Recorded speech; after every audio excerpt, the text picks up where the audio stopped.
நம்முடைய ஆண்டவர் மர்ம ரட்சகரமாக இயேசு கிறிஸ்துவிலே பெற்ற நாமத்தினால இந்த பரிசுத்த உயரம் யாவருக்கும் அன்பின் வாதத்திற்கு கர்த்தர் நல்லவர், அவர் கிருபை என்றும் உள்ளது. அல்லேலூயா. நம்ம இன்றைக்கி வந்திருக்கிறது தேவ கிருபை. ஆமென். தேவனுடைய கிருபை இல்லாமல் நம்ம எங்கேயும் போக முடியாது, எங்கேயும் ஒன்றும் செய்ய முடியாது. ஆமென். சரி, இந்த நாளில் நம்ம தியானிக்க இருக்கிற தேவனுடைய வார்த்தை இரண்டு பணம் என்கிற அந்த தலைப்படம் தியானிக்க போகிறோம். இந்த இரண்டு பணம் பார்த்திங்கன்னா எங்கே இடம் பெற்றிருக்கும் பார்க்கும்போது லூக்கா எழுதின சுவிசேஷம் 10ஆம் அதிகாரம் எடுத்துக்கொள்ளுங்கள். லூக்கா எழுதின சுவிசேஷம் 10ஆம் அதிகாரம் 35ஆம் வசனத்தில் இப்படியாய் சொல்லப்பட்டிருக்கு. மறுநாளிலே தான் புறப்படும் போது 2 பணத்தை எடுத்து சத்திரத்தான் கையிலே கொடுத்து, நீ இவனை விசாரித்துக்கொள், அதிகமாய் செலவழிந்தால் நான் திரும்ப வரும்போது அதை உனக்கு தருவேன் அப்படின்னு ஒரு சமாரியன் அங்கே சொல்கிறார். இந்த சம்பவம் நமக்கு நல்லா தெரியும். அது சமாரியன் தான் சொல்லியிருக்காரு. அதுக்கப்புறம் அவன் நன்மை செய்தபடினாலே அவனுக்கு வந்த பேர் நல்ல சமாரியன். உண்மையே இல்லைங்களா? இந்த ஊமையுடைய பேர் நல்ல சமாரியன். சமாரியன் தான். ஏன் நல்ல சமாரியன் பேர் வந்துச்சுன்னா நன்மை செய்தபடினால. இப்போ கெட்ட குமாரன் அப்படி சொல்கிறாங்களே, கெட்ட குமாரனா அதுக்கு அவன் இளைய குமாரன் அவன் தேவனை விட்டு தூரம் செய்தபடினால அவன் கெட்ட காரியங்களை செய்தபடினால கெட்ட குமாரன் அப்படி வச்சுட்டாங்க பேர். ஆனால் பைபிளில் கெட்ட குமாரன் இல்லை, நல்ல சமாரியனும் இல்லை. நம்ம சொல்கிறோம் நன்மை செஞ்சவனை நல்லவன், தீமை செஞ்சவனை கெட்டவன். ஆமென். சரி, அப்படி இந்த சமாரியன் பார்த்திங்கன்னா நன்மையை செஞ்சுருக்கிறான். சரி, இந்த ஊமைக்குள்ளாக நம்ம வந்துடலாம். இது வந்து நடந்த சம்பவம் அல்ல. நல்லா பாருங்கள். இயேசு வந்து ஒரு லாயர்னா என்னது? நியாய சாஸ்திரி. நியாய பிரமாணம் அப்படின்னா த புக் ஆஃப் லான்னு அர்த்தம். லா. சரிங்களா? லாலாம் எங்கேருந்து கண்டுபிடிச்சாங்கன்னா எங்கே பைபிள் தான் மேக்ஸிமம் கண்டுபிடிச்சாங்க. சட்ட புஸ்தகங்கள் பார்த்திங்கன்னா அது பார்த்திங்கன்னா நியாய பிரமாணத்தை த புக் ஆஃப் லான்னு இருக்கும். நியாய பிரமாணம், நியாயமாய் பிரமாணத்தை கைக்கொள்வது. சரிங்களா? ரைட். இப்போ இந்த நியாய சாஸ்திரிக்கு பேர் பார்க்கும்போது இங்கிலீஷில் லாயர்னு அர்த்தமா? என்ன அர்த்தம்? லாயர்னு அர்த்தம். இது எங்கேருந்து ஆரம்பிக்குதுன்னு பார்க்கும்போது 25ஆம் வசனத்திலிருந்து ஒரு கேள்வியை கேட்குறான் ஆண்டர்கிட்ட. அப்பொழுது நியாய சாஸ்திரி ஒருவன் எழுந்திருந்து அவரை சோதிக்கும்படி, போதகரே, நித்திய ஜீவனை சுதந்திரத்துக் கொள்ளும்படி நான் என்ன செய்ய வேண்டும் என்று கேட்டான். நல்லா பாருங்கள். இவன் இந்த கேள்வி கேட்டதுக்கு தான் அதுக்கப்புறம் பிரமாணத்தை கை கொள்ளு அப்படின்னு சொல்லிட்டு இந்த ஊமையை ஆண்டவராகிய இயேசு கிறிஸ்து சொன்னார். சரிங்களா? அப்படின்னு சொன்னார். இவர் கேட்டது என்னது? நித்திய ஜீவனை கொடு. நித்திய ஜீவன் தெரியுங்களா? சாகா வாரம். இன்றைக்கி சாகா வாரம் கிடைக்கணுன்னு எத்தனை பேர் ஆசைப்படுறோம்? எப்படியாவது பரலோகம் போயின்னு கேட்குறல, இதெல்லாம் சாகா வாரத்தை கேட்குறது தான்.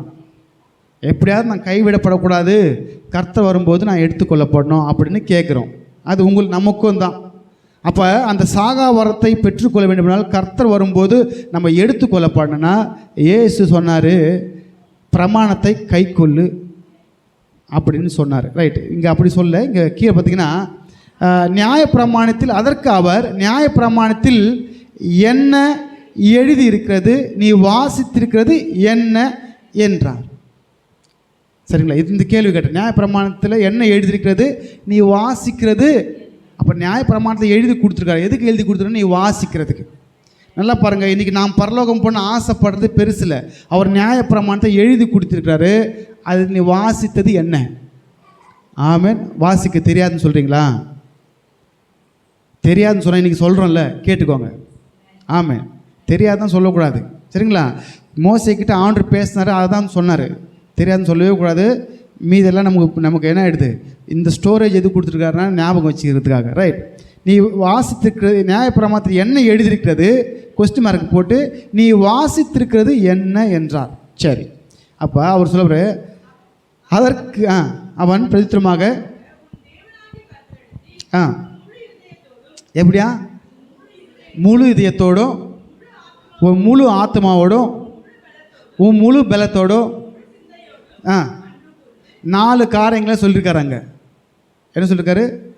உன் முழு முதல்ல இருதயம், அப்புறம் ஆத்துமா, பலம், சரீரம், சிந்தை, அன்பு கூறு. அப்போ இங்கே வந்தால் எப்படி அன்பு கூறுனா, உன் இருதயம், உன் ஆத்துமா, உன் பலன், உன் சிந்தை, இதெல்லாத்தையும் வச்சாதான் நீ தேவனிடத்தில் முழுமையாக அன்பு கூறுற. ஏன் அப்படின்னா இதெல்லாம் உன்னை பரலோகத்துக்கு கொண்டு போகிறதுக்கும் நித்திய ஜீவன் வாங்கிறதுக்கும் உதவும். அடுத்தது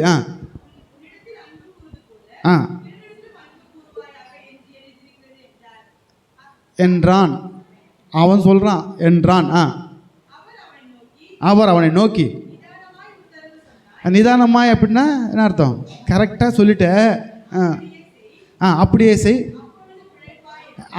செய், நீ பிழைப்ப அப்படின்றாரு. எப்படியே செய்? முதல்ல தேவன் இடத்துல அன்பு கூறு. உன் இடத்துல நீ அன்பு கூறுது போல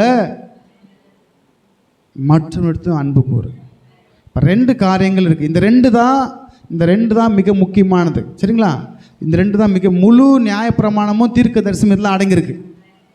இது எங்கே இருக்குன்னு பார்த்தீங்கன்னா மத்தேயு எழுதின சுவிசேஷம் 22ஆம் அதிகாரம் நீங்கள் 40 வாசிச்சிங்கன்னா அதில் சொல்லப்பட்டிருக்கு. இந்த 2 கற்பனைகளில் நியாயப்பிரமாணமும் இது 2 தாங்க முக்கியம். மொத்தமே இதுதான். இனி வரப்போகிற தீர்க்க தரிசனம் சேர்த்து இதில் இருக்கு. நான் அதான் 2 பணம்னு சொன்னல, நீங்கள் அப்படியே அண்டர்லைன் பண்ணிச்சுக்கோங்க. இந்த 2 பணத்தை குறித்து நான் லாஸ்ட்டு சொல்கிறேன். சரி, இப்போ வந்துடலாம். இந்த பிழைப்பான் சொல்கிறாரு, அவன் தன்னை நீதிமானாய் காண்பிக்க மனதாய். என்ன பாருங்க, நம்மளை நீதிமானாக காண்பிக்க தான் ஆசைப்படுறோம். உண்மையா இல்லைங்களா?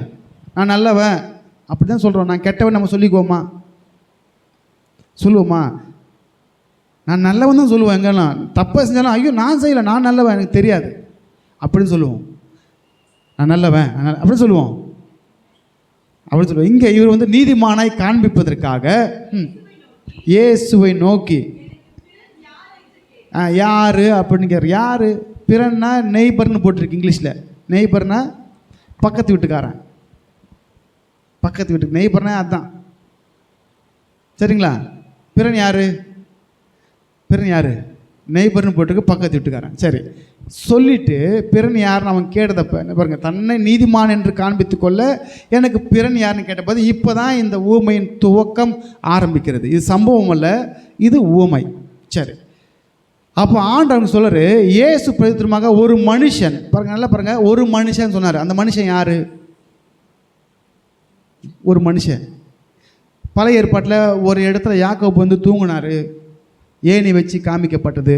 ஒரு மனுஷன், ஒரு இடம் பிளாங்காக இருக்குல்ல. இயேசு சொன்னார்னா ஏதோ ஒரு விஷயம் உள்ளே இருக்குது. யார் அந்த ஒரு மனுஷன்? சரி, அந்த ஒரு மனுஷன் எருசலேமிலிருந்து எரிகோவுக்கு, தமிழில் அப்படி தானே இருக்குது, ஆனால் இங்கிலீஷில் அப்படி இல்லை. A certain man went down போட்டிருக்கு. டவுன்னா நல்லா பாருங்கள். இப்போ எப்படி நம்ம இந்த மேட்டுப்பாளையமும் ஊட்டியும் எப்படி இருக்கோ அப்படி தான் இந்த எருசலேமும் எரிகோவும் இருக்கும். எருசலேமும் மலை மேலே இருக்கும். சரிங்களா?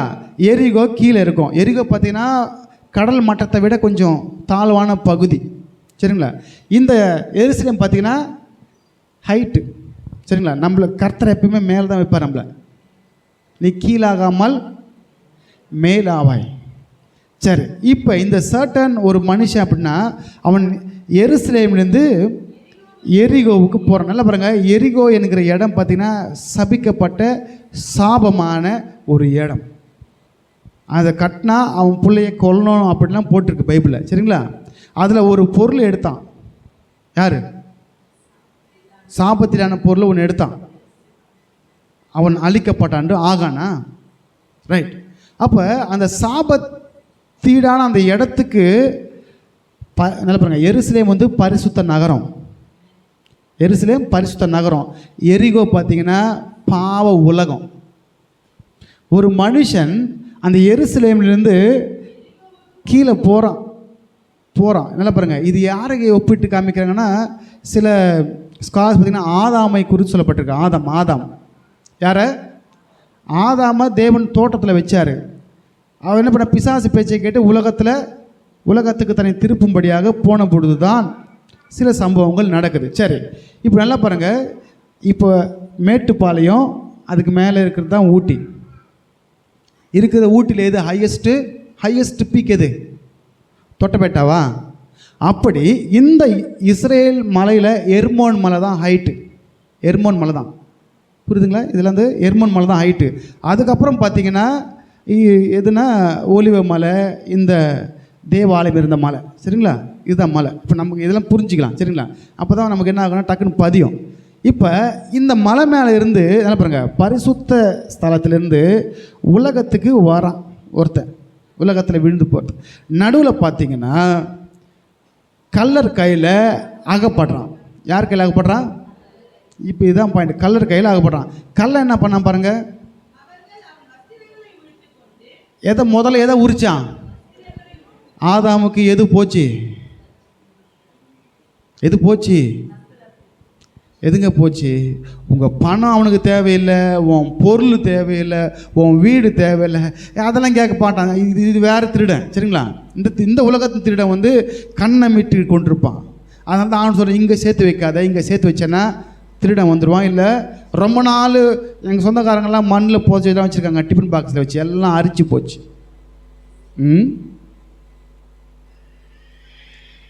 ஏழைகளுக்கு கொடுத்து அங்கே சேர்த்து வை அப்படின்னு சொன்னார். ரைட். இப்போ வரும்போது முதல்ல எதை உரிச்சான்? நல்லா பாருங்கள், அவங்ககிட்ட இருக்க செல்வத்தை அவன் ஆசைப்படல, வஸ்திரத்தை எடுப்பான். நல்லா பாருங்கள், பிசாசுக்கு நம்ம மேலே இருக்கிற வஸ்திரத்தை எடுக்க தான் பார்ப்பான் அவன். ரெண்டாவது, காயப்படுத்தினா என்ன காயம்? நம்ம காயம் இல்லை, அடி விழுந்தா என்ன ஆகும்? வலியில் அழுவோங்க, அழுவுமா இல்லைங்களா? முதல்ல வஸ்திரத்தை உருவிட்டான், ரட்சிப்பை உருவிட்டான். ரெண்டாவது, அவன் வாழ்க்கையில், ஆதாமுடைய வாழ்க்கையில் அநேக கஷ்டமாக இல்லைங்களா? ஏசப்பா கிட்ட இருந்த வரைக்கும், பரிசுத்த ஸ்தலத்தில் வரைக்கும் சேஃபு, ஒன்றும் இல்லை. இந்த காயங்கள் என்ன பார்த்தீங்கன்னா, தீமைகள், பாவங்கள், வாழ்வில் வரும் வலிகள். அதுக்கப்புறம் ஏவாளுக்கும் வலி, கர்ப்பமாக இந்த குழந்தை பிறக்கும்போது அதை வளர்க்குறதுக்கு ஒரு வலி. அப்புறம் பிசாசு மிருகம் தாக்க வரும்போது காப்பறதுக்காக ஒரு வலி. நல்லா பாருங்களேன், நீங்கள் ஒரு சின்ன எக்ஸாம்பிள் சொல்கிறேன். நீங்கள் ஒரு ஊட்டியில் ஒரு டென்ட்டு போட்டு காலில் இருக்கிறீங்க, சிங்கம் வந்துடுச்சு. நீங்கள் டென்ட்டுனா துணியில் தான் போட்டு வச்சுருக்கீங்க, டென்ட்டு வந்து நீங்கள் நல்லா தூங்கிட்டு இருக்கீங்க. நைட்டில் ஒரு 2 மணிக்கு தூங்குறீங்க, சிங்கம் வந்து உங்கள் பக்கத்தில் வந்து கத்துது. என்ன பண்ணுவீங்க? என்ன பண்ணுவோம்? ஈரக்குழலாம் நடுங்கிடும், உண்மையா இல்லைங்களா? அப்போ இந்த வாழ்க்கையில் இந்த பயம் எல்லாம் வந்துடுச்சு. அதுக்கு முன்னாடிலாம் பார்த்தீங்கன்னா சிங்கம் புல்லு திணிச்சு. ஆமென். அப்போ இந்த அடி எதுக்கு அடையாளம்னா, நம்ம வாழ்க்கையில் வர பயம், பிரச்சனை, வலிகள், போராட்டங்கள், இதுக்கு எல்லாத்துக்கும் அடையாளமாக இருக்கிறது. மூன்றாவதாக, அவனை குற்றுயிராக விட்டு போயிட்டாங்களாம். இதெல்லாம் ஆதாமுக்கு நேரிட்டது. குற்றுனா ஆஃப் டெட்டுனா பாதி உயிர் இருக்குது, பாதி உயிர் தொங்கிட்டு இருக்கு. இப்போ நீங்கள் ஆக்சிடென்ட் ஆகி இருந்தவெல்லாம் பார்த்தீங்கன்னா பாதி ஊசலாட்டு இருக்கும், எமர்ஜென்சி வருவாங்க சர்ன்னு. ஆனால் அப்படி இல்லை இங்கே. இது பைபிளுடைய ஆண்டவர் சொல்கிற வார்த்தைலாம் கருத்தாக இருக்கும்.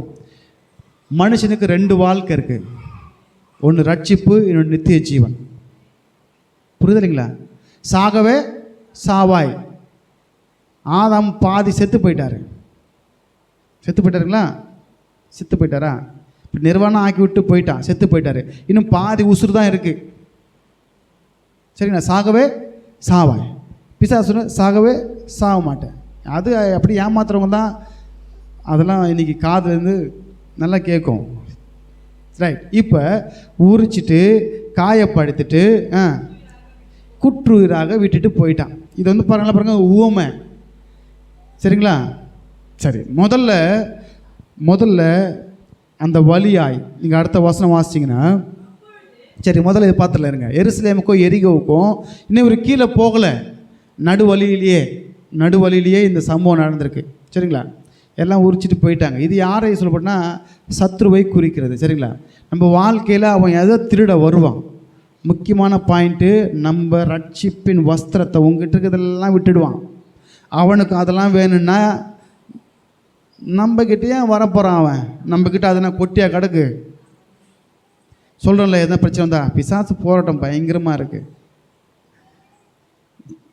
புரியுதுங்களா?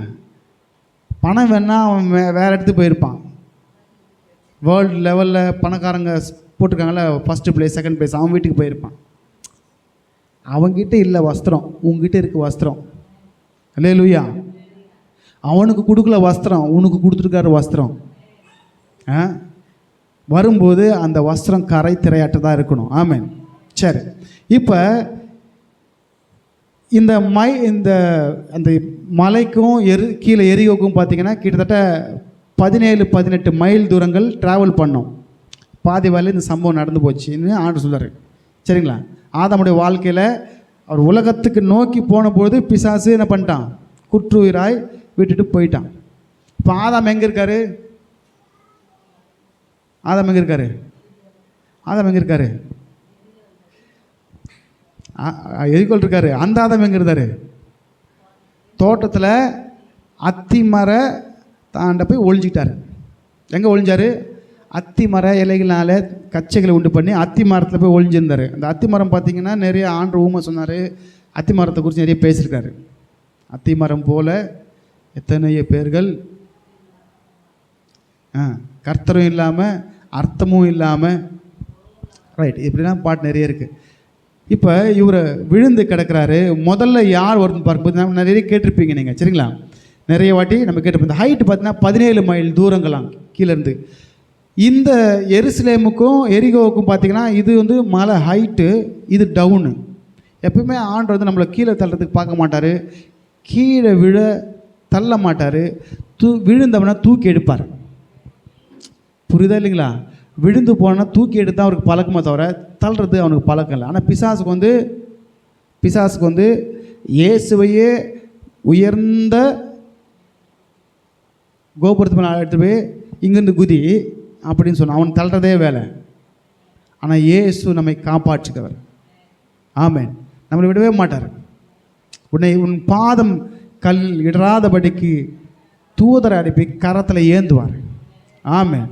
சரி, அப்போ முதல்ல யார் அந்த வழியாக போகிறதுன்னு பார்க்கும்போது ஒரு ஆசாரியன் போனான்னு சொல்லப்பட்டிருக்கு. யார் போனது? நான் கடைசியாக 2 பணத்தை குறித்து அவங்களுக்கு சொல்கிறேன். சரிங்களா? 2 பணத்தை கொடுத்தார்ல, நல்ல சமாரியன் யாருன்னு சொல்கிறேன், அதையும் சொல்கிறேன். இப்போ ஆசாரியன் போகிறாரு. ஆசாரியன் போயிட்டு பாரு, பார்த்துட்டு பக்கமாய் ஏன் உதவலை?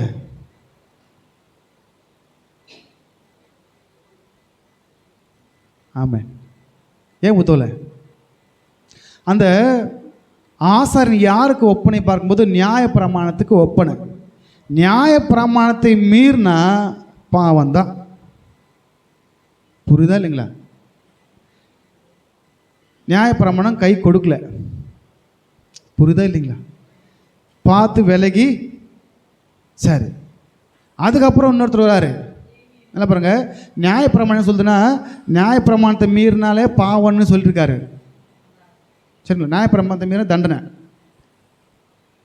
2வது ஒருத்தர் வராரு, லேவியன் வராரு. அவனும் பக்கமாக விலகி போகிறான். இந்த லேவியன் யாருக்கு அடையாளம்னா தீர்க்கதரிசிக்கு அடையாளமா. தீர்க்கதரிசிங்க வருவாங்க, சொல்லிட்டு போயிடுவாங்க. தீர்க்க தரிசனத்தை அவ்வளோதானே சொல்லுவாங்க, போயிடுவாங்க. அதுக்கப்புறம் அவங்க என்ன பண்ணோம்? அதை பிடிச்சிட்டு யோனான்னு பார்த்தீங்கன்னா தீர்க்கதரிசி சொல்லிட்டு பார்க்குறாரு. 40 நாளில் நினிவேவை காலி பண்ணுறேன்னு சொன்னார். என்ன நடக்க போதோன்னு அப்படின்னு தூரத்தில் நின்று என்ன பண்ணார்? பார்த்துட்டு இருந்தார். அந்த கர்த்தர் தான் மனது இறங்கணும். அல்லேலூயா. சரி, இப்போ 3வது பார்த்தீங்கன்னா இப்போ தான் அந்த வழியாக ஒரு சமாரியன்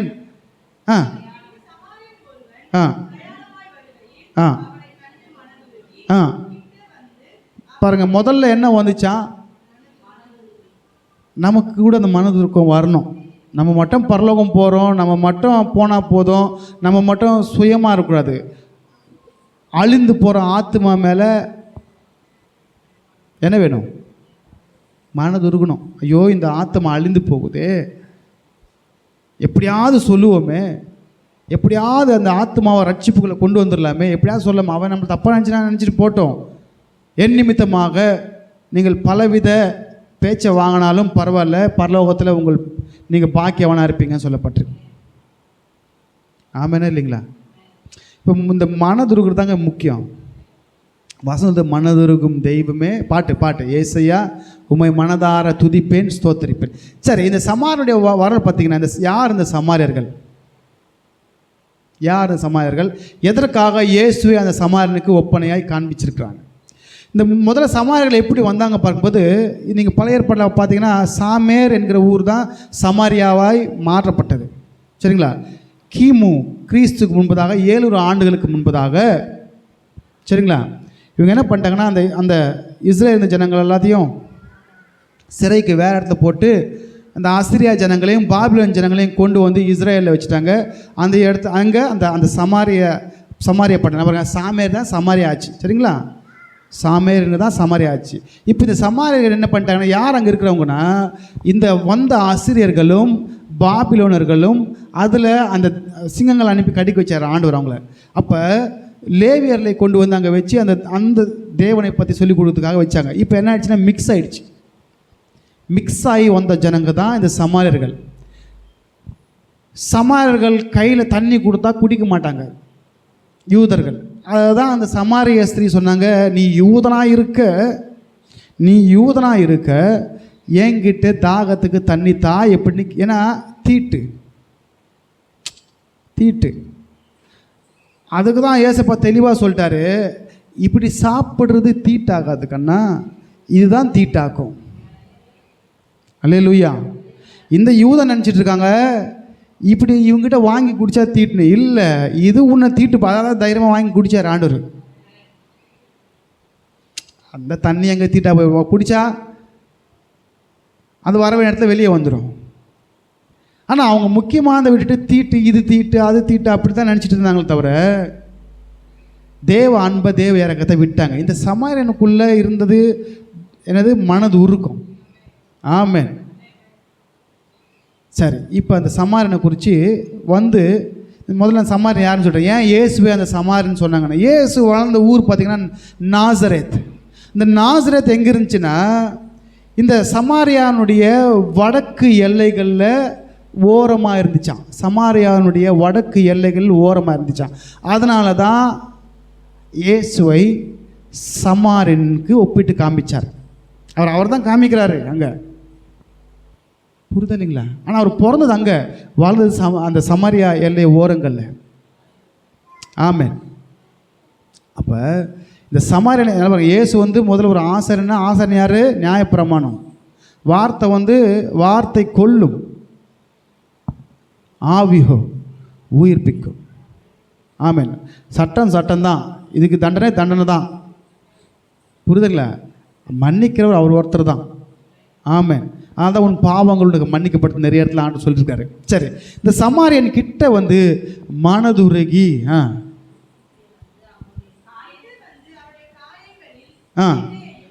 முதல்ல பாருங்களேன், நல்லா பாருங்கள், அடிப்பட்டு கிடக்கிறான் வாழ்க்கையில். நான் சொன்னவங்களுக்கு உன் வாழ்க்கையில் வலி, வேதனை, துன்பம், பிரச்சனை எல்லாமே இருக்குது.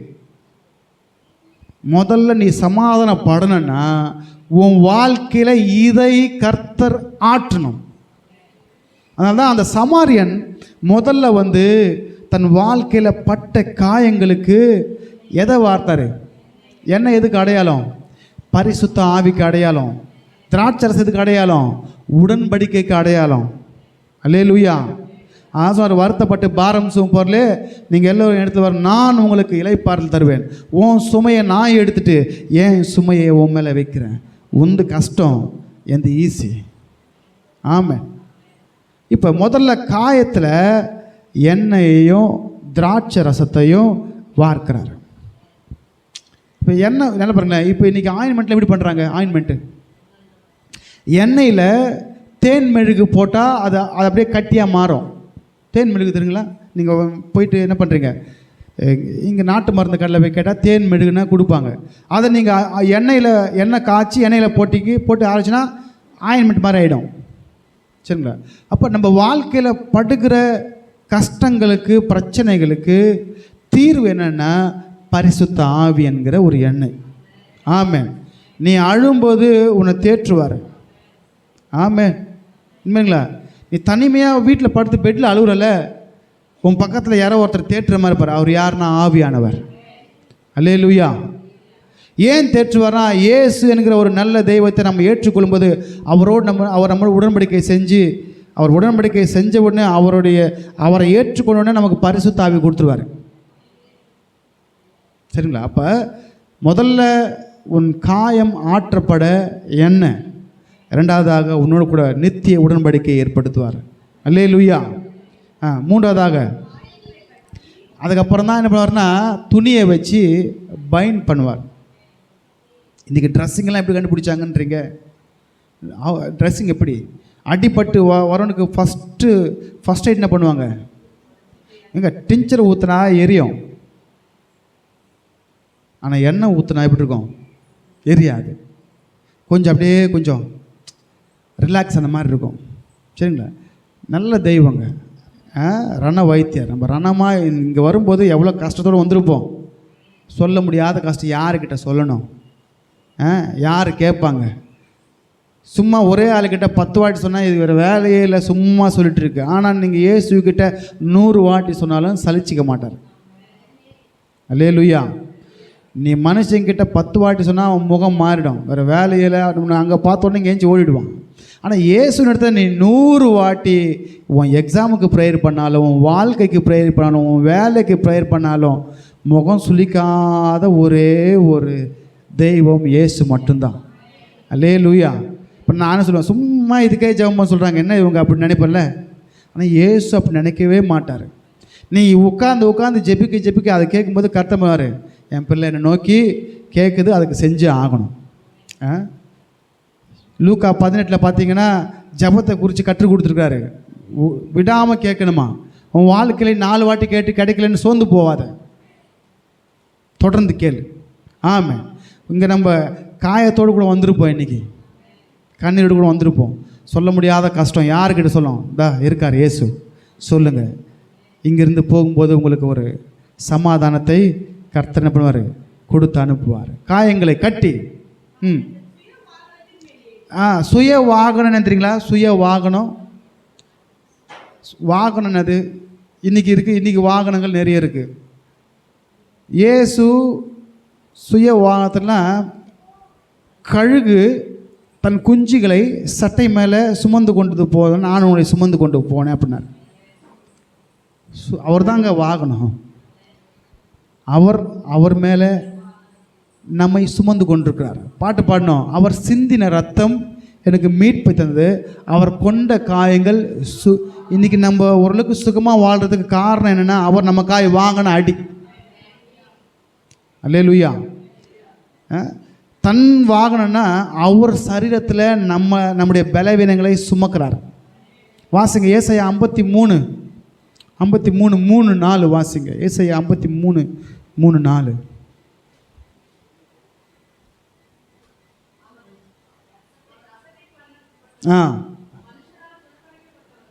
அது நமக்கு தான். நம்ம எப்படி அசட்டை பண்ணப்பட்டவங்க, மனுஷரை புறக்கணிக்கப்பட்டவங்க, துக்கம் நிறைந்தவரும் பாடு அனுபவிக்கிறவருமாய்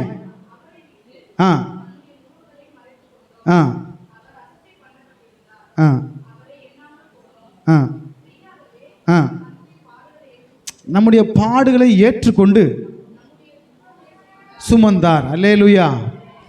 இந்த அடிபட்டு கிடக்கக்கூடிய பாடுகளை அவர் ஏற்றுக்கொண்டு அவன் துக்கங்களை சுமந்தார். நல்லா நினச்சி பாருங்களேன். அந்த விழுந்து கிடந்த மனுஷன், அவளை தான் என் வாழ்க்கை முடிஞ்சு போச்சு, என்னை காப்பாற்றிக்கு யாரும் இல்லை, ஆசாரனும் பார்த்து போயிட்டான், லேவியனும் பார்த்து போயிட்டான். நீங்கள் நினைக்கிற மாதிரி சாதாரண இப்போ இருக்கிற மாதிரி ஊட்டிக்கு போகிறது ரோடெலாம் போட்டு பளிச்சுன்னு இருக்குன்னு நினைக்காதீங்க. இந்த சம்பவத்தை 2000 வருஷம் முன்னே 2000 வருஷத்தில் பேசியிருக்காரு. அப்போ எப்படி இருந்திருக்கும் டெக்னாலஜி? இப்போ தான் ஊட்டிலாம் பார்த்தீங்கன்னா ரோட்டில் கொஞ்சம் கிளியர் பண்ணி நல்லா ரோடை போட்டிருக்காங்க. இதுக்கு முன்னாடி எப்படி இருந்திருக்கும்? ஒரு ஒத்தடி பாதை அப்படி தான் இருக்கும். மாட்டு வண்டியோ ஏறாது வச்சுக்கோங்களேன். மாடு மேலே வேணால் உட்காந்து போகலாம், இல்லை குதிரை மேலே உட்காந்து போகலாம், கழுத்து மேலே உட்காந்து அப்படி தான் போயிருப்பாங்க. அந்த நாளெலாம் அப்படி தானே போயிருப்பாங்க. கரடு முடாந்து இருக்கும். பயங்கரமான டேஞ்சரஸான பாதையாம். நினச்சி பாருங்கள், யாருமே இல்லாத இடத்துல நம்ம விழுந்து கிடக்குறோம். விழுந்து அடி விழுந்த போது பார்க்குறோம், கார் நிப்பாட்டுவானா, இல்லை பைக் கார் நிப்பாட்டுவானா, இல்லை பஸ்ஸு கார் நிப்பாட்டுவானா, லாரி கார் நிப்பாட்டு, யார் நிப்பாட்டம் போனால் என்ன நினைப்போம்? என் சோலி என்னது அப்படி தான் நினைப்போம். கத்துறான், பார்த்து வேலைக்கு போகிறான், இவன் ஐயோ அம்மா தான் கத்திட்டு போகிறான் அடிப்பட்டப்ப. கத்துறோம், பார்க்காம போகிறாங்க. அப்போ என்ன நினச்சிருப்போம்? முடிஞ்சுது என் கதை. அந்த மனுஷன் அப்படி தான் நினச்சிருப்பான். தான் வசனம் சொல்லுது, மலைகள் விலகி போனாலும் பர்வதங்கள் நிலை பெயர்ந்தாலும் அவர் கிருபை நம்மை விட்டு விலகாது. அவருடைய சமாதானத்தின் உடன்படிக்கை நம்மை விட்டு விலகாது. சமாரியன் ஏன் சமாரியன் சொன்னார்னா, இயேசு வளர்ந்த ஊர் நாசரேத்து, அந்த சமாரியாவின் ஓரத்தில் இருந்தாலும் அவர் சமாரியா தன்னை காண்பிக்கிறாரு. புரியுதுங்களா? புரிஞ்சிருக்குன்னு நினைக்கிறேன் இன்னைக்கு உங்களுக்கு. இந்த சமாரியன் வந்து என்ன பண்ணாருன்னா உதவி செஞ்சார். ஐயோ என் கதை முடிஞ்சுது, என் வாழ்க்கை முடிஞ்சுது அப்படின் போது தான் ஒரு நபர் என்ட்ரி ஆகிறாரு. அவர் தான் இயேசு. நம்ம நினச்சிருப்போம் என் வாழ்க்கை முடிஞ்சுது, என்னை காப்பாற்றுக்கு யாரும் இல்லை, அவள் தான் முடிஞ்சுது, என் வியாதிலேருந்து யாருன்னு டாக்டரை கை விரிச்சிட்டாங்க, சொந்தக்காரங்க கை விரிச்சிட்டாங்க, அக்கம் பக்கத்தில் கை விரிச்சிட்டாங்க, யாருமே இல்லையா? அப்போ தான் கர்த்தர் என்ட்ரி கொடுப்பார். அல்லேலூயா. அதனால தான் நல்லா பாருங்கள், மனுஷன் நம்மளை மறக்கலாம், தேவன் மறக்கவே மாட்டார். மறக்கிறவர் ஒரு அல்ல. உங்கள் வாழ்க்கையில் எவ்வளோ கஷ்டமாக இருக்கட்டும், அது மனுஷனுக்கு வேணால் பெருசாக தெரியலாம், இயேசுவுக்கு சாதாரண காரியம். ஆமென். இப்போ நம்முடைய துக்கங்களை பாடுகளை அவர் சுமந்து கொண்டாராம். இந்த சமாரியனை தன் சுய வாகனத்தில் ஏற்றி கொண்டு எங்கே போனாராம்? சத்திரத்திற்கு கொண்டு போய் எங்கே கொண்டு போய் முதல்ல பராமரித்தாராம்.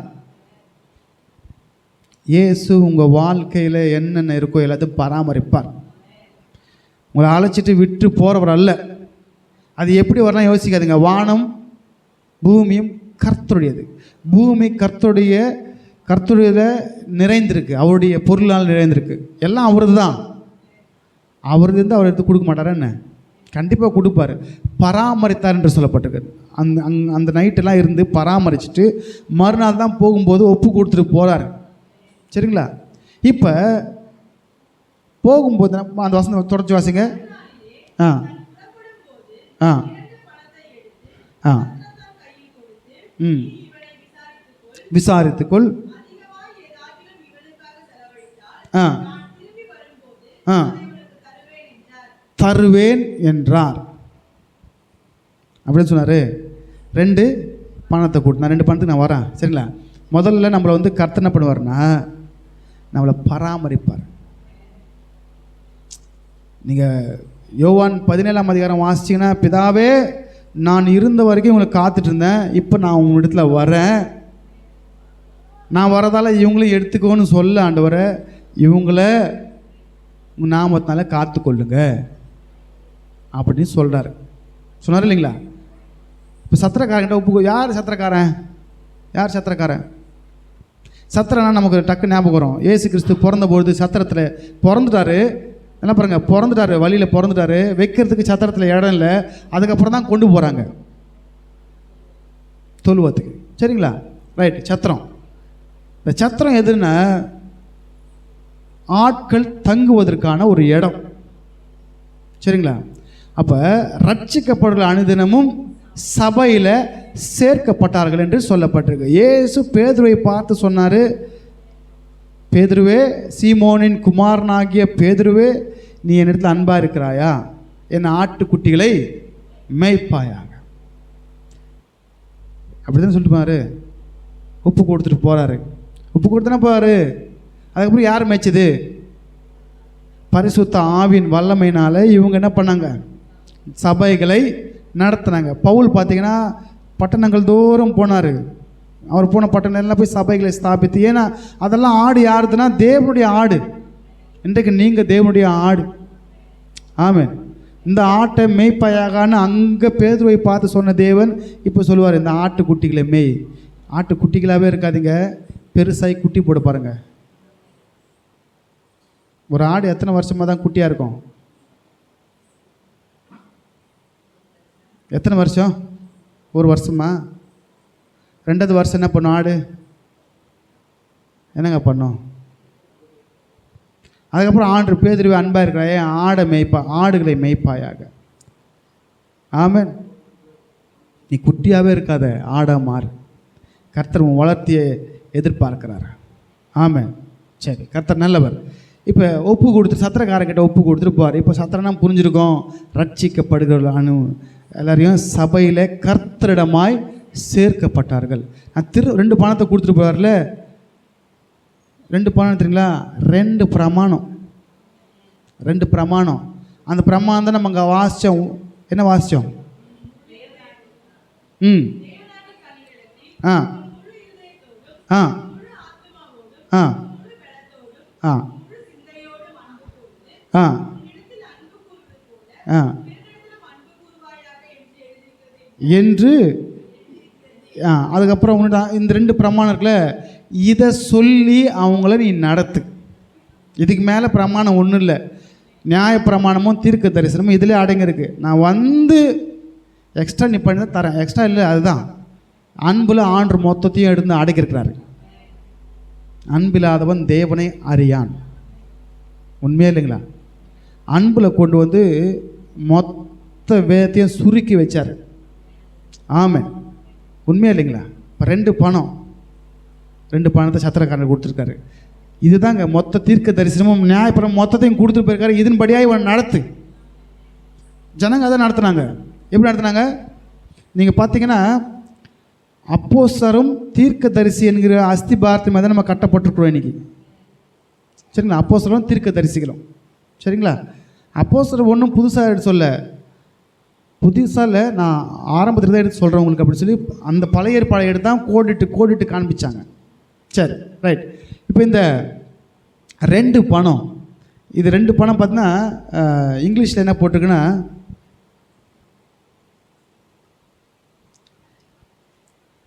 இங்கிலீஷில் பார்த்தீங்கன்னா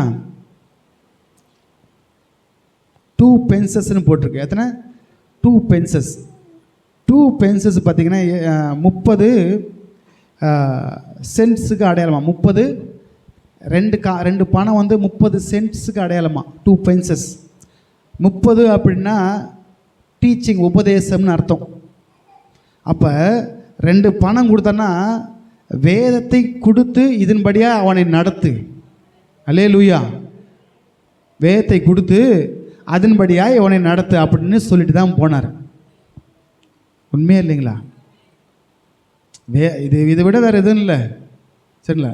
இந்த வேதத்தில் மொத்தமாக அடங்கியிருக்கு. உன் வாழ்க்கையில் வரப்போகிற காரியங்கள் எல்லாம் இந்த வேதம் நமக்கு வெளிப்படுத்தும். என்ன தீர்க்க தரிசனம்? தீர்க்க தரிசனம் கேட்போம். நீ தேவனை விட்டு போனால் உனக்கு பாடு வரும். தீர்க்க தரிசனம் சொல்லியிருக்குல்ல.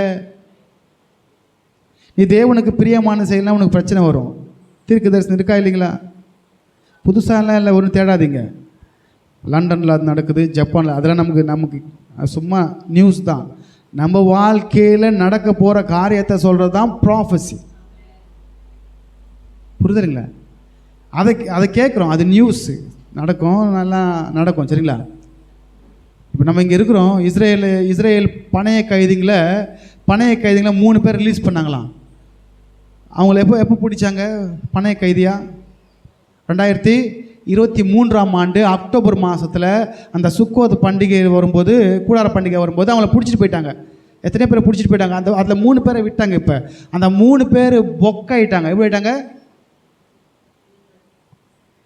அப்படி ஆயிட்டாங்க. அந்த பழைய ஃபோட்டோவும் புதிய இப்போ அவங்க அனுப்பின ஃபோட்டோ காமிச்சா 2 பேருக்கு அந்த அடையாளமே தெரியல. அதுக்கு கேட்டாரான், நெத்தனியாவை கேட்டாரான், ஏப்பா பிடிச்சின்னு போயிட்ட, மொத்தம் எல்லாரையும் விடு, அவங்களுக்கு சாப்பாடு அதை வைக்கிறியா இல்லையா, என் ஆளுங்களுக்கு இப்படி சித்திரவதை பண்ணுறிய அப்படின்லாம் கேட்டிருக்கிறாரு. திருடவும் கொல்லவும் அள்ளிக்கும் தவிர வேறு தான். பணைய கைதியில் பிடிச்சிட்டு போனாங்க. ரைட். இது வந்து ப்ராஃபஸி தான், ஆண்டவங்க சொன்னார். ஆனால் நமக்கு நியூஸு, நமக்கு நம்ம வாழ்க்கையில் என்ன நடக்கும் ப்ராஃபஸி கேட்குறோம்ல, கேட்குறோம் இல்லையா? இன்றைக்கி ஏதாவது ஆண்டவரை பற்றி பேச மாட்டாரா? கேட்குறோம் இல்லைங்களா? ப்ராஃபஸி என்னென்னா, தேவனை விட்டு தூரம் போகாத, தேவனை பிடிச்சிக்கோ. தேவ பிரமாணப்படி நீ நடந்துக்கோ. உன் தேவனிடத்தில் வரும்போது நல்லா பாருங்க, வந்த உடனே நல்லா சோத்திரம் சொல்லணும். வாயை திறந்து என்ன பண்ணும்? நீ அன்பு கூறுறேன்னு சொல்கிறதில்ல. விசுவாசமானது நீ பேசுறதில்ல, கிரியை மூலமாக காமிக்கணும். நான் நம்புகிறேன் அப்படின்னு சொல்லி கம்னு ஒரு இடத்துல உட்காந்தா போதாது. நான் நம்புகிறேன், கிரியை மூலமாக காமிக்கிறேன். அப்படி தான் ஆபிரகாம் காமிச்சார், ஈசாக்கு காண்பிச்சார், யாக்கோபு காண்பிச்சார், எல்லாம் காமிச்சாங்க. கிரியை மூலியமாக தான் விசுவாசத்தை காண்பிச்சாங்க. ரைட், சரி. இப்போ உபதேசத்தை கொடுத்துட்டு போனார், இதன்படியாக நீ நடத்து அப்படின்னு. இந்த உபதேசத்தில் தான் என்ன இருக்குது? சட்ட திட்டங்களும் நம்ம வாழ்க்கைக்கு தேவையான தீர்க்க தரிசனங்களும் இங்கே இருக்குது. அப்படி தான் நான் சொன்னேன். மத்தேயு 22:40 அதானே இருக்குது.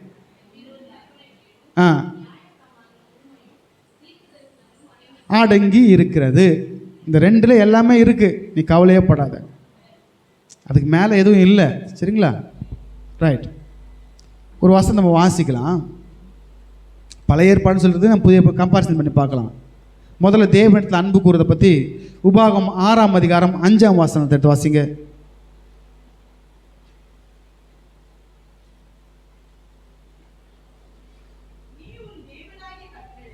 ஆ ஆ ஆ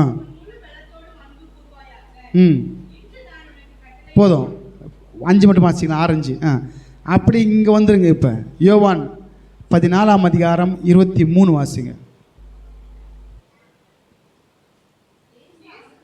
இயேசு அவனுக்கு பிரதியுத்தரமாக, ஒருத்தன் என்னில் அன்பாக இருந்தால், இதுதான் பாயிண்ட், நீ தேவனிடத்தில் அன்பாக இருக்கணும்னா, இருக்கிறேன்னு நீ சொல்லணும்னா அவர் வசனத்தின்படியே உன் வாழ்க்கை இருக்கணும்.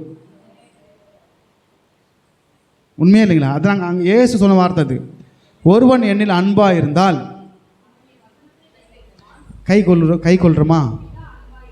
இப்போ நீங்கள் பாருங்க, நீங்கள் கை கொண்டீங்கன்னா பரமண்டலத்தில் இருக்கிற பிதா உங்கள் மேலே அன்பாக இருப்பாராம்.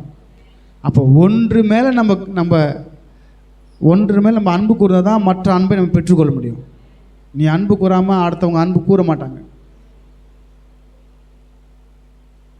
சரி, அப்படியே வாசிங்க. நாங்கள் அப்படின்னா யார் வருவாங்களா? நீ வசனத்தின்படியே நடந்தன்னா பிதா அன்பாக இருப்பார். நாங்கள் அப்படின்னா இயேசுவும் பிதாவும் வந்து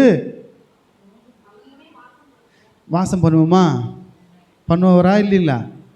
பாட்டு பாடுறேன். எங்களுக்குள்ளே வாசம் செய்யும் ஆவியானவரே, இந்நாளில் சித்தம் போல் நடத்தி செல்லும் ஐயா. என்னைக்காவது அவர் சித்தத்தின்படி நடந்தோமா? நம்ம எடுக்கிறது தான் முடிவு. We are the decision. நம்ம எடுக்கிறது நம்ம நினச்சிட்டு போயிருப்போம். நம்ம எடுத்ததுலேருந்து மாறவே மாட்டோம். 1000 வார்த்தை தேவ வார்த்தை வந்தால் கூட அதை ஓரம் வச்சுட்டு நம்ம எடுத்த டெசிஷன் தான் கரெக்டு, அப்படியே போவோம். தேவ சித்தத்துக்கு நம்ம ஒப்பு கொடுக்கணும். ஆமென். வந்து வாசம் பண்ணுவோம் சொல்லப்பட்டிருக்கு. வந்து வாசம் அப்படியே. அடுத்த பாயிண்ட் பாருங்க. அன்பு இருந்தால் வசந்த கை கொள்ளுவான். வசந்த கை கொண்டா பிதா உங்கள் மேலே அன்பாக இருப்பார். இயேசுவும் பிதாவுமா உங்கள் இடத்துல வந்து வாசம் செய்வாங்க. என்னில் அன்பாக இராதவன் கேட்கவே மாட்டான் முதல்ல.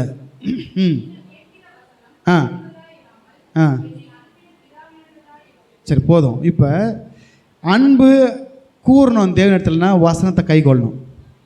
அல்லேலூயா. நீ வசனத்தை கேட்குறோனாய் மாத்திரமல்ல, அதன்படியாய் செய்கிறோனாய் இரு அப்படின்னு யாக்கோபு புஸ்தகத்தில் சொல்லப்பட்டிருக்கு.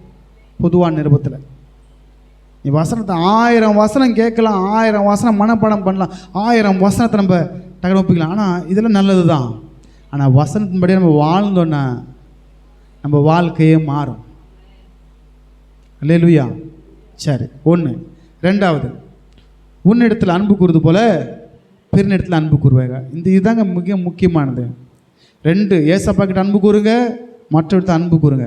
ஏசப்பா தான் கற்றுக் கொடுத்துருக்காரு, உன் சத்துருக்களை சிநேகிங்க. அவனுக்கு விரோதியாக இருந்தாலும் அவனை வெறுக்க சொல்லலை, நேசிக்க சொன்னார். பிடிக்கலன்னா வேலைக்கு போயிட்டு அவனுக்கு உபத்திரவம் கொடுக்காத. புரியுதா இல்லைங்களா? அடுத்தது இப்போ வாசி வைக்க போகிறவங்களா? அதுதான் வாசிங்க. லேவியராகமம் 19ஆம் அதிகாரம் 18ஆம் வசனம். லேவியராகமம் 19ஆம் அதிகாரம் 18ஆம் வசனம். பழிக்கு பழி வாங்காமலும் பொறாமை கொள்ளாமலும் உன்னில் நீ அன்பு கூறுவ பிறனில் அன்பு கூறுவாயாக, நான் கர்த்தர். அப்படியே 17 வாசிங்க. ஆ ஆ ஆ கடிந்து கொள்ளு, தப்பே இல்லை, பழி வாங்காத. புரியுதா இல்லைங்களா?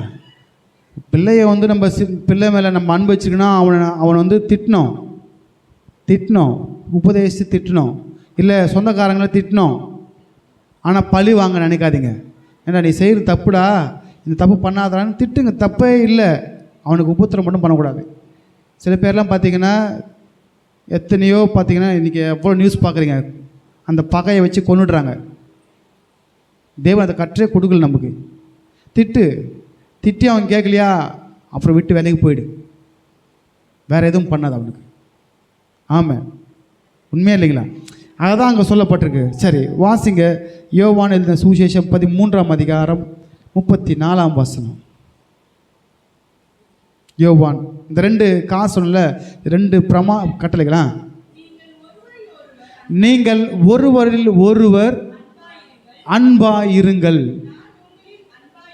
நான் உங்களில் அன்பாய் இருந்தது போல நீங்களும் ஒருவரில் ஒருவர் அன்பாய் இருங்கள். என்ன கட்டளையாது? புதிதான, நம்ம ஒருத்தர் அன்பாக இருக்கணுங்க. உங்களை திட்டுறேன் அப்படின்றதால இப்போ வசனம் சொல்லி உங்களை திட்டுறேன்னா நீங்கள் திட்ட நினைக்காதீங்க. உங்களை வந்து தவறாய் போகாதபடிக்கு சொல்வதான தெய்வ வார்த்தை. வேற அங்கே அதை சொல்லப்பட்டிருக்கு, அவனை கடிந்து கொள்ளு. சரிங்களா? கடிந்து கொள்ளு, ஆனால் அவனுக்கு தீங்கு செய்யாத. புரியுதா இல்லைங்களா? இதாங்க அன்பு. ஒருவர் அன்பாக இருங்க என்கிற புதிதான பாருங்க, நான் உங்கள் அன்பாக இருந்தது போல. அந்த சமாரியன் எப்படி விழுந்து போன இடத்துல அன்பாக இருந்தாரோ, அந்த 2 பேருக்கு அன்பு இல்லைங்க. அந்த லேவியனுக்கும் இல்லை, அந்த ஆசாரனுக்கு இல்லை, அன்பு இருந்திருந்தா. ஏன்னா சத்திய வசனம் வந்து வசனம் தான் மாறாது. ஆனால் இயேசு கிறிஸ்து அப்படி இல்லை, சத்தியமும் கிருபையும் நிறைந்தவராய் வந்தார்னு யோவான் 1 சொல்லப்பட்டிருக்கு. இயேசு கிட்ட தான் அங்கே சத்தியமும் கிருபையும் இருக்குது. நம்மக்கிட்ட இருக்கா? சத்தியமும் இருக்குது, கிருபையும் இருக்குது. அவரை போல் நம்ம ஆக்கியிருக்கிறாரு. ஆமென், உண்மையா இல்லைங்களா? சரி, புதிதான கட்டளையை கொடுத்துருக்கிறாரு. என்ன கட்டளை? புதிதான கட்டளை. அப்போ எப்படி அந்த மனுஷன் அந்நியனாக இருந்தாலும் அந்த மனுஷன் மேலே எப்படி அந்த மனதுருக்கமோ வந்துச்சோ அப்படி நம்ம இருக்கணும். ஒருத்தரில் நமக்கு என்ன ஆச்சு, அவன் எப்படியாவது போட்டான் அப்படி நினைக்கக்கூடாது. தவறு செய்கிறனா அவனை கண்டிக்கணும், கண்டிக்காமலே விடக்கூடாது. தப்பு செஞ்சால் கண்டித்து உணர்த்தி இந்த தப்பை விடுறத பாருன்னு சொல்லணும். அல்லேலூயா. சரி, இன்னொரு வாசனம் வாசிங்க. அதே யோவான் 15:12 வாசிங்க. நான் உங்களில் அன்பாக இருக்கிறது போல.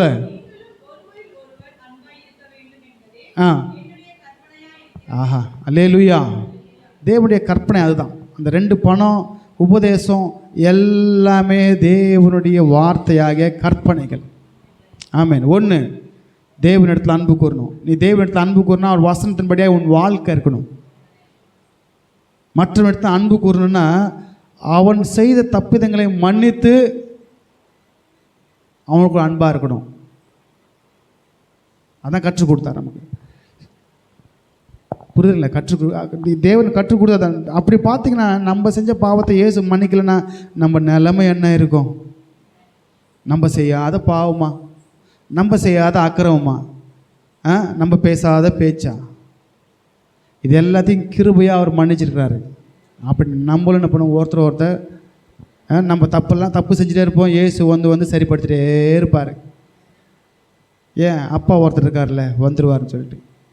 தப்பு செய்கிறப்பெல்லாம் என்ன நம்பிக்கை? இயேசு விடமாட்டார், எப்படியா கண்டித்து உணர்த்துவார். ஆமென். சரி, அப்போ இந்த 2 பணத்தை சத்திரக்காரங்கிட்ட கொடுத்து அவனை பராமரிக்க சொல்லிட்டு போன. மேலே ஏதாவது ஆச்சுன்னா நான் வந்து, அவர் வருவார்ல, வருவாரா வரமாட்டாரா? இதோ மேகங்கள் மேலே எப்படி போகிறோம் அப்படியே வருவார். வந்து அந்த சத்திரக்காரங்க அது மாதிரி செலவு ஒன்றும் இல்லைங்களேன், வந்து கொடுப்பார். ஆமாம். சொல்லிவிட்டு கடைசி வாசனம் வாசிக்கலாம். லூக்கா 10:36 வாசிங்க. இந்த 3 பேரில் எவன் பிறனாயிருந்தான் உனக்கு எப்படி தோன்றுகிறது அப்படின்னு அந்த நியாய சாஸ்திரியை பார்த்து கேட்டார். இப்படி இருக்க கள்ளர் கையில் அகப்பட்ட இந்த 3 பேரில் போட்டு கொஸ்டின் இருக்கவங்க கேள்வி கேட்குறாரு. உனக்கு எப்படி தோன்றுகிறது, எப்படி தோணுது? அவன் சொன்னல, யார் எனக்கு பிறன்? நீ பிறன் தானே கேட்ட, இந்த பிறன் பிறன்.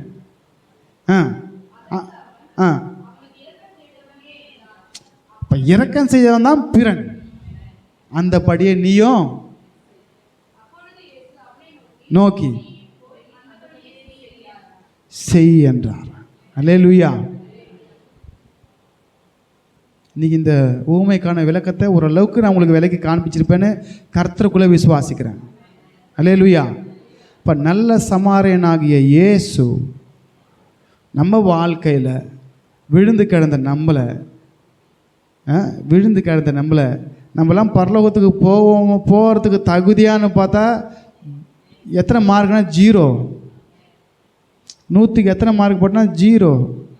நியாயப்பிரமாணமும் தெரியாது, பைபிளும் தெரியாது, குப்பையில் கடந்தோம், சாக்கடையில் விழுந்து கிடந்தோம், கண்ட மேனியாக சுற்றினோம். விழுந்து கிடந்த நம்மளை கர்த்தர் தூக்கி எடுத்து இன்னைக்கு 2 பணத்தை கொடுத்து உங்களுக்காக எனக்காக நம்மளை பராமரிக்கும்படியாக கர்த்தர் ஒரு நல்ல இடத்துல கொண்டு வந்து விட்டுருக்காரு. அல்லேலூயா. ஆண்டு வரும்போது உங்களை குறித்து கணக்கு கேட்பார். என்ன நீங்கள் இப்போ உட்காந்துருக்கீங்களா, நீங்கள் யாருடைய ஆடு? பேதுருவை பசங்க, என் ஆட்டுக்குட்டியை மெய், என் ஆட்டை மெய்னு. எனக்கு ஆட்டுக்கு வந்து புல்லை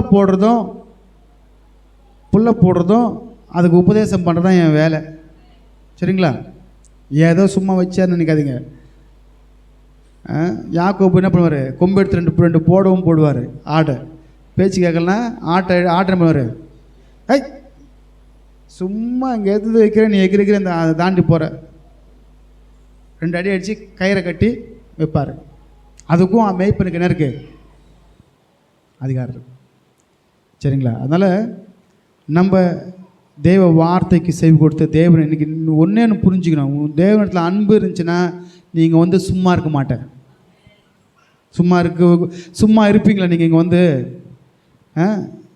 நம்ம இருதயம், நம்ம வாய், நம்ம உள்ளம் எல்லாமே இயேசு செய்த நன்மைகள் நினச்சி துதித்து புகழ்ந்து பாடும்.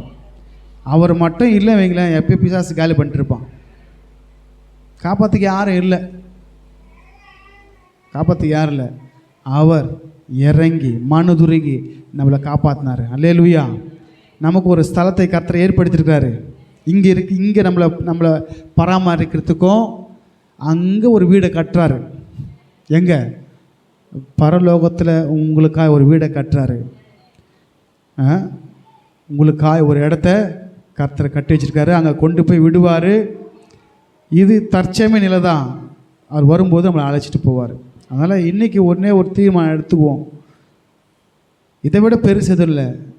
தேவனிடத்தில் அன்பு கூறுங்க, மற்றவனிடத்துல அன்பு கூறுங்க. இதை விட வேறு எதுவுமே இல்லை. அதில் தான் இயேசு அங்கே காண்பிச்சிருக்கிறாரு. அல்லேலூயா.